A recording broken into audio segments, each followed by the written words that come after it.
it became just everything. And so a friend of mine used to tell me, I said, man, it's a beautiful spring afternoon, let's go for a walk. And he says, well, every time you go for a walk in Montrose, something happens, and it's not always good. And I said, yeah, I'll be with you. You know, it was an old woman. And sure enough, a van screeches to a halt in front of us after we'd gone about 2 blocks, and 2 women are thrown out. They were hitchhiking through Houston, and they were kidnapped. And dumped in the Montrose after they molested them. So I told my friend, you're right. Nothing surprises you on Montrose. And no. And this girl with tire tracks, how did that happen again? She had come to the Westheimer parade. It was an art show and parade that evolved for a long time before they started having fixed areas to have the, I think it's the Bayou City.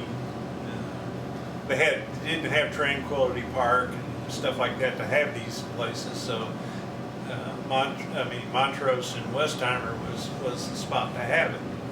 So every year that would get bigger and bigger and bigger. Well, she was a runaway. I think she was 13, 14 years old.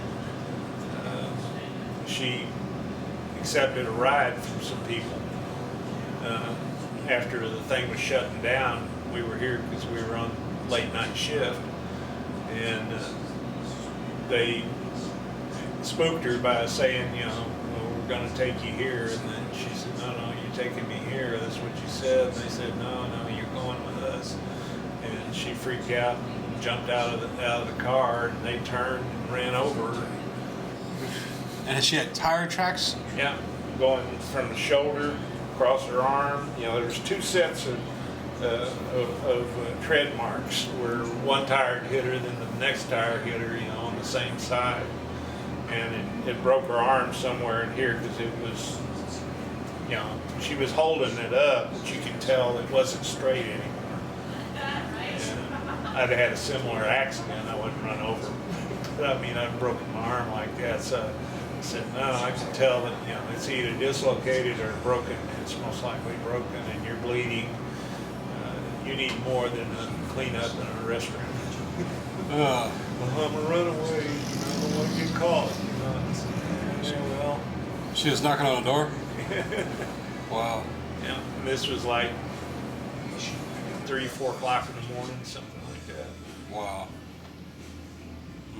She wasn't really knocking on the door. She was just standing there in front of the glass. I guess she might have knocked on the door. We didn't have a buzzer then.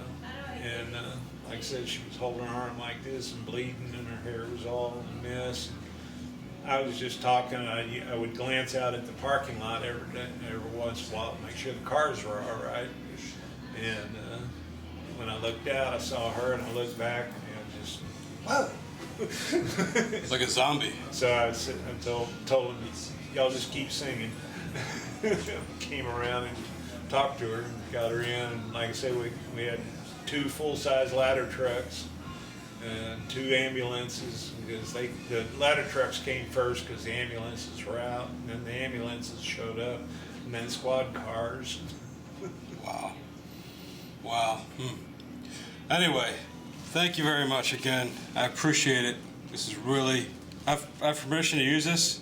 Mm-hmm. Sure. Okay. I'm doing another film. I'm doing a film with Lisa. Where are you going to put it?